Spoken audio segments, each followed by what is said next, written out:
माननीय मुख्यमंत्री जी का 10:45 पर आने का कार्यक्रम था, लेकिन अभी वो कुछ लोग जो आ गए उनसे मिल रहे हैं और वो 12:30 बजे यहाँ हेलीपैड पर पहुँचेंगे। हम उनका सब स्वागत करेंगे। भरतपुर के लाल आदरणीय भजनलाल शर्मा जी राजस्थान के मुख्यमंत्री बने हैं और पूरे ब्रज क्षेत्र में भरतपुर और डीग जिले में खुशी का माहौल है। पूरे राजस्थान का आम आवाम भी प्रसन्न है कि एक धरातल के व्यक्ति को भारतीय जनता पार्टी ने प्रदेश की कमान सौंपी है। उनकी आस्था है गिरिराज जी में, हमारे सबके आराध्य हैं। हम भी गिरिराज जी के दर्शन करते हैं, परिक्रमा लगाते हैं। भजनलाल शर्मा जी का विशेष लगाव उनके इष्ट हैं और उनके दर्शन करने के लिए वो आज पधारेंगे। श्रीनाथ जी के दर्शन करेंगे, फिर अपनी कुलदेवी झील कावाड़ा में उनके दर्शन करेंगे और उसके बाद अपने परिवार के लोगों के साथ अपने गांव में समय व्यतीत करेंगे। हम सब लोग भारतीय जनता पार्टी के कार्यकर्ता और विभिन्न संगठनों के लोग उनका गर्मजोशी से स्वागत करेंगे। हेलीपैड पर स्वागत करने के बाद श्रीनाथ जी और श्रीनाथ जी से वो जाकर के शाम को जब भरतपुर में बैठक होगी, कल सुबह जनसुनवाई होगी, फिर बुद्धजनों से मुलाकात होगी और संभाग स्तर के लोगों से भी मिलेंगे। उनका प्रत्येक कार्यकर्ता से सीधा जुड़ाव है, सीधा लगाव है। हर व्यक्ति को बाई नेम वो जानते हैं। बहुत लंबा समय उन्होंने संगठन के कार्य में दिया है।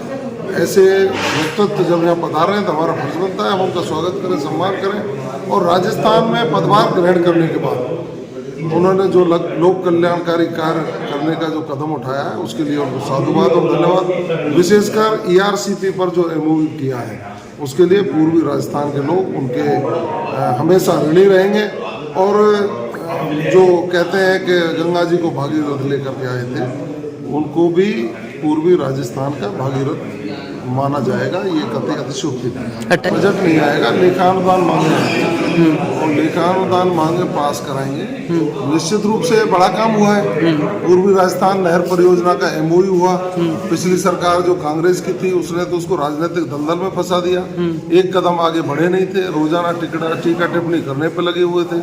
उनके मंत्री विधायक लूट में लगे हुए थे। अधिकारी कर्मचारी उनके इंस्ट्रूमेंट बन के काम कर रहे थे। जनता त्राहिमाम थी, जंगल राज था, गोकशी की घटनाएं बढ़ी थी, लूट तस्करी बढ़ी थी, OLX की ठगी में जिस तरह से बेतहाशा वृद्धि हुई। हमें तो अचंभा होता है कि डीग जिला साइबर क्राइम में टॉप है।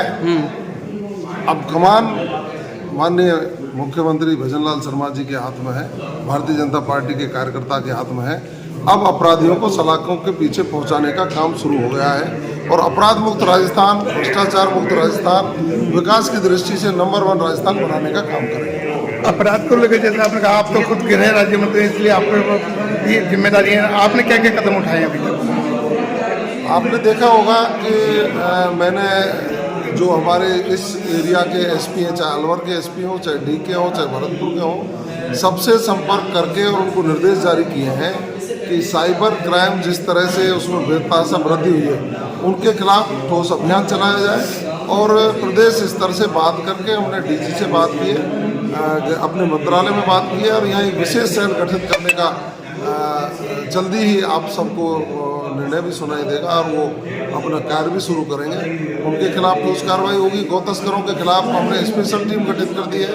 गौरक्षा चौकियों को पुनः चालू करवा दिया गया है और उन सबके खिलाफ पुलिस पूरी मुस्तैदी से काम कर रही है। और आपने देखा होगा कि गौ तस्करी की घटनाओं में भी अब कमी आई है। पुलिस को मुस्तैद करके पुलिस को जवाबदेह बनाने का काम और पुलिस के कर्मचारी अधिकारियों का मनोबल बढ़ाने का काम, जिससे वो अपराधियों में भय व्याप्त हो। अपराधियों में भय, रामजन में विश्वास, उसी स्लोगन पर काम करके हम पुलिस को चुस्त दुरुस्त करके अपराध को खत्म करने का काम करें।